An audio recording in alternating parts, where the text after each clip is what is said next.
Poor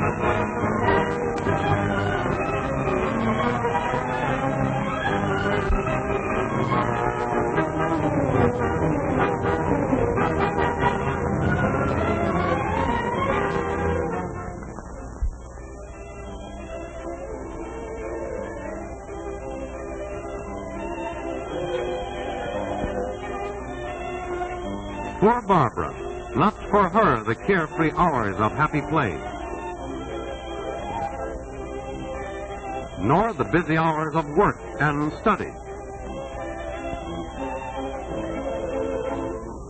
What has happened to her that she lies there so hot and feverish, so weak and dizzy, so miserable with suffering and pain?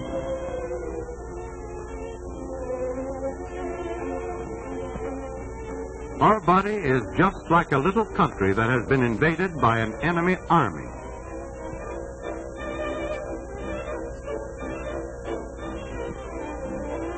But the enemy in this case is not big soldiers. This invading army is so tiny that it can be seen only through a microscope. Its soldiers are the germs of communicable disease. Some of these disease-causing organisms are so small that they cannot be seen even with the most powerful microscope. They are detected only because they can pass through the tiny holes of this filter.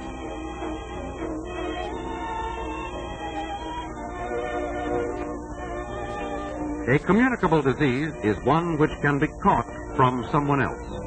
This means that the germs have to leave the body of a sick person and enter the body of one who is well. The usual gateway by which they enter is through the mouth or nose.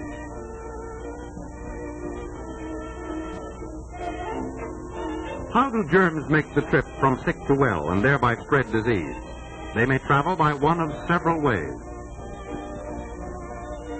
Coughs and sneezes, which are not protected, send germs in a direct spray.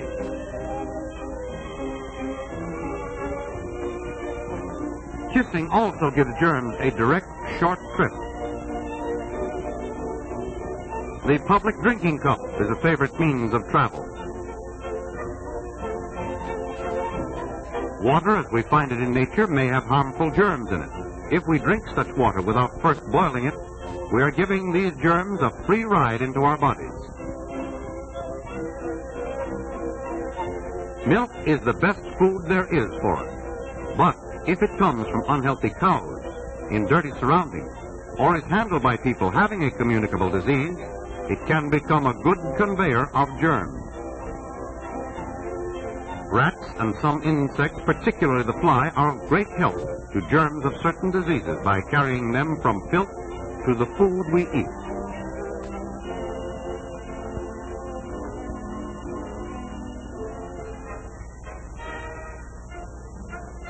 Thus you see that germs have several ways of traveling from the sick to the well. As individuals and as a community, we can do many things to halt this movement of germs and prevent the spread of disease. A healthful community must have a safe water supply. Here we see sedimentation and chlorination, a part of the process of water purification. In rural areas, a safe water supply requires a properly constructed well located on higher ground and at a considerable distance from the toilet.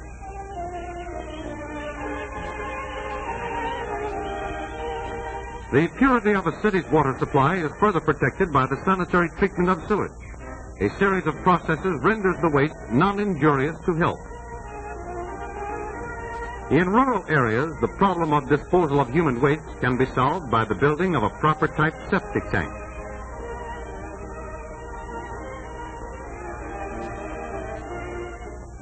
Or, if this is impractical, by building properly constructed sanitary toilets.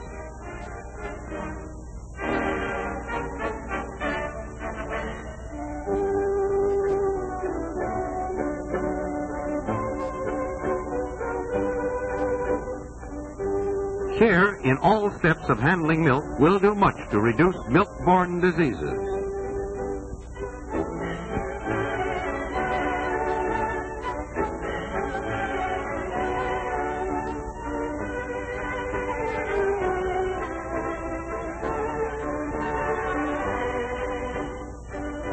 cleanliness in the dairy, healthy cows, clean and healthy milkers, sterilized buckets, and cans so constructed as to keep out dust and flies all help to bring us safe milk so important in our lives. Pasteurization, which does not take the place of all these other precautions, is the one way to make sure that milk is safe. Anti-fly measures, particularly the disposal of breeding places, will help halt one of the most important ways by which germs travel. Tight-fitting screens are effective not only against flies, but also against mosquitoes.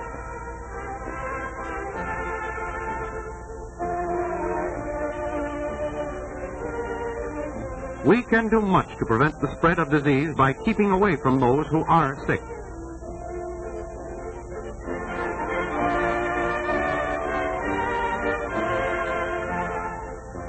Common sense tells us to stay away from indoor crowds whenever communicable diseases are prevalent.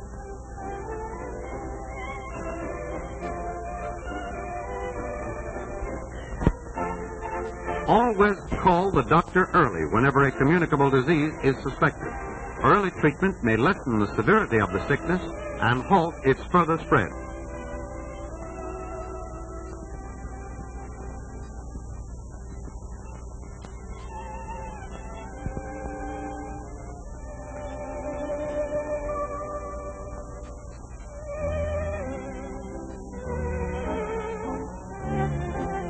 It is the duty of anyone suffering from a contagious disease to remain at home until the doctor feels it is safe for him to go out among other people.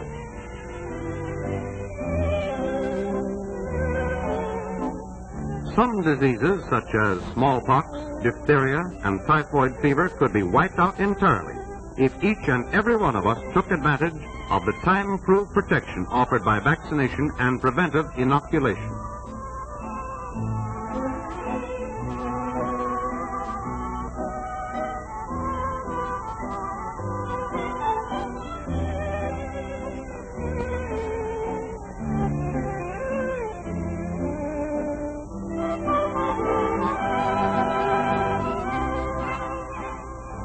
One of our best weapons in preventing the spread of disease is cleanliness, which is particularly important when there is a communicable disease in the house.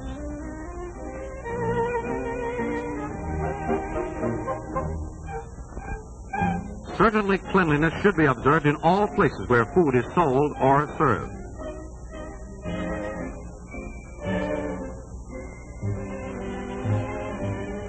All dishes used by the public should be sterilized.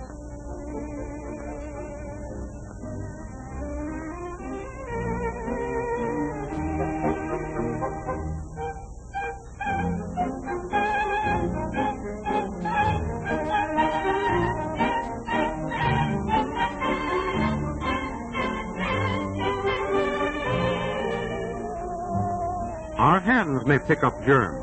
The one act of washing the hands after going to the toilet and before eating is an invaluable health measure.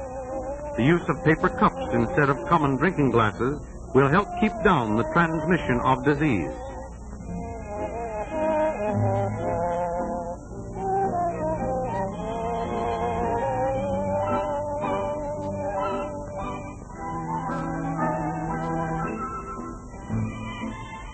We cannot keep all germs from entering our bodies, but wise old nature has placed within us natural forces capable of fighting the invading armies of disease. The better the condition of our health, the stronger this last line of defense against the invader. Building up this resistance depends upon a well-balanced diet which satisfies all the food requirements of our body.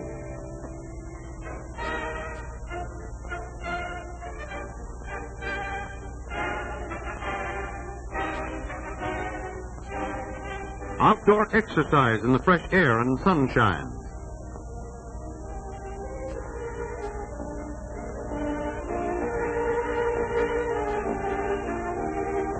At least 6 glasses of water daily.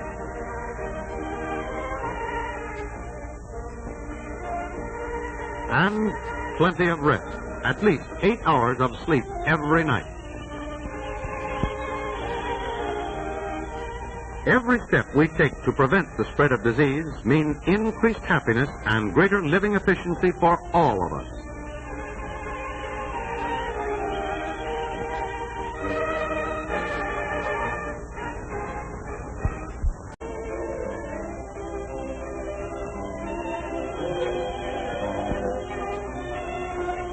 For Barbara, not for her the carefree hours of happy play, nor the busy hours of work and study seen only through a microscope. Its soldiers are the germs of communicable disease. Some of these disease-causing organisms are so small that they cannot be seen even with the most powerful microscope. They are detected only because... What has happened to her that she lies there so hot and feverish, so weak and dizzy, so miserable with suffering and pain?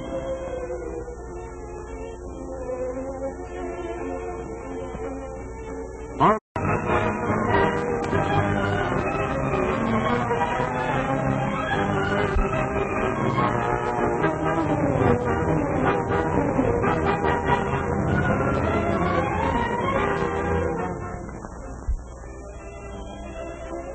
body is just like a little country that has been invaded by an enemy army.